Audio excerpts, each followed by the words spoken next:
I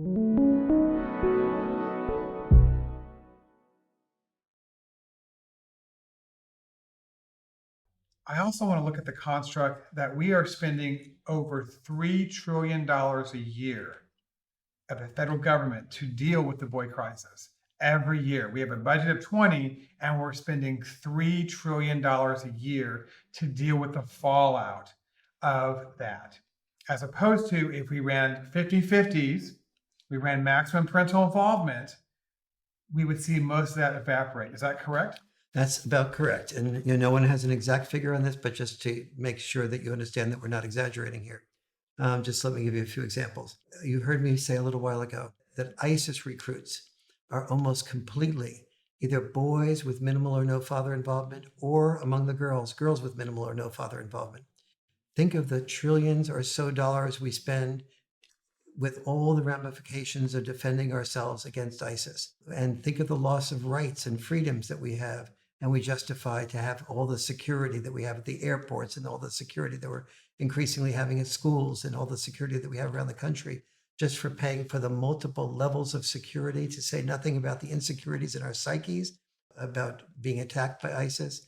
And so the disruption of our foreign policy and the enormous amount of money we spend doing all sorts of decisions foreign policy wise to protect against ISIS. So that's just ISIS. Then take prisons. We've had a 700% increase in the prison population nationwide.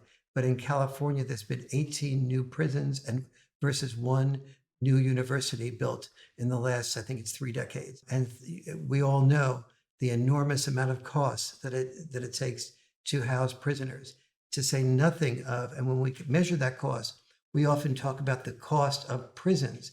We don't talk about the loss of income coming from boys who could then pay taxes, are now, instead of paying taxes, they're absorbing taxpayer money. So when we look at those types of lost opportunities, when we look at the fact that boys who have minimal to no father involvement are far more likely to drop out of school, and in addition to committing crimes, they're far more likely to be unemployed. So a boy who drops out of high school has a 20% unemployment rate when he's in his 20s, one of the highest levels of normal employment for boys. And during that normal employment period of having a 20% unemployment rate, those are all boys that are absorbing taxpayer money and not paying money in taxes. We then go into the mental health issues of boys who commit suicide, boys who are depressed, boys who are taking drugs as a result of countering that depression, the opioid crisis, which a high percentage of which comes out of boys who are taking drugs and being self-destructive and causing pain to themselves and cutting and doing other things. All of these costs together are about $3 trillion a year, is what I calculated when I wrote The Boy Crisis. And those are $3 trillion a year that we could be building incentives for boys to be involved in families, programs to honor boys, and instead of saying, Uncle Sam needs you to potentially die as a warrior, to say we are now going to be talking about boys as future father warriors, and building up boys' skill sets in first, second, third grade. What is the single most important skill set we can build up for a boy to be a father warrior? It is not even directly related to fathering. It's related to communication. We should be having communication skill training in the United States and all developed nations, as they do in Denmark, in first and second grade, so that both boys and girls learn how to communicate with each other. We find that when boys and girls hear the way each other feels and what they think, that there's an evaporation of bullying. So if we want to stop bullying, we don't just bully the bullies. We recognize that bullies and the bullied are usually very similar personalities, low self-concept personalities.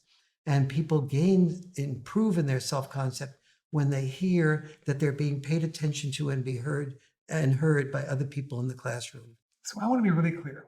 Every time I go to the airport, it's because I'm worried about terrorists or some person doing something. That's the boy crisis.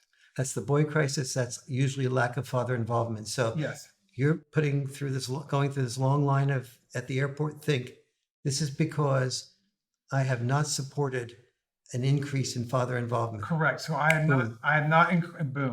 I have not moved for 50-50 in my state. Every time we go to the airport, it's because lack of father involvement. It's because of the boy crisis, and we've not pushed for 50-50 involvement because boys that hurt us. Yes. Whenever we talk about prisons and the judicial system, whenever we spend $75,000 a year in California to put somebody in prison, that's the boy crisis. That's lack of father involvement. That's me not voting for 50-50. Whenever we have an opioid crisis, that's lack of father involvement. That's the boy crisis. That's me not pushing for 50-50s in my state, correct? Correct. Whenever I go to school and see ADHD meds and kids on ADHD meds, that's more than likely lack of father involvement. That's the boy crisis. And that's not me pushing for 50-50 maximum parental involvement, correct? Correct. When I look at 8 out of 10 people that commit suicide are men, more than likely, that is the boy crisis. That's lack of father involvement. That's not pushing for maximum parental involvement in 50-50s, correct? More than anything else, yes, correct. When we talk about failing schools or crime, more than likely that has to do with the boy crisis, lack of father involvement, and me not pushing for 50-50 outcomes in my state. Is that correct? More than anything else, yes. So when we look at homelessness and the drastic increase of homelessness we have and people holding signs, that has to do with the boy crisis and lack of father involvement, more likely than not, correct? Correct. When we talk about failing schools, when we talk about drugs, when we talk about teenage suicide, teenage pregnancy, that has to do with lack of father involvement, more likely than not, correct? Correct. When we talk about government spending having to do with single parenting and all the picadillos with that, that has to do with the boy crisis and lack of father involvement, more likely than not, correct? Correct. So let me be clear. Father involvement is not the only variable in the boy crisis. There are about 10 causes of the boy crisis. Some are environmental, some are the purpose void, like I mentioned before, but some are this historical gap between heroic intelligence and health intelligence. But more than any other single thing of the 10 causes of the boy crisis is lack of father involvement, either minimal father involvement or no father involvement.